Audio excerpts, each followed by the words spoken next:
আসসালামু আলাইকুম প্রিয় বন্ধুরা।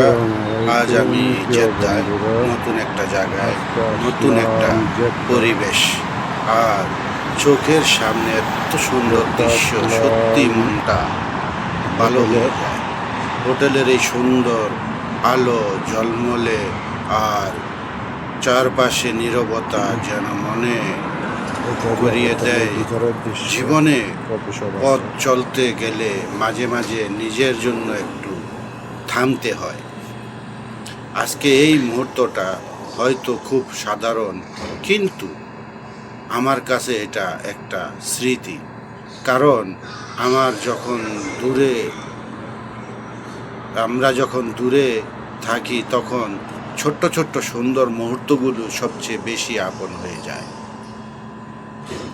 জীবনে সবসময় বড় কিছু পাওয়ার দরকার নেই, কখনো একটা সুন্দর জায়গা, একটু শান্ত পরিবেশ আর নিজের মতো করে কিছু সময় কাটানোই অনেক।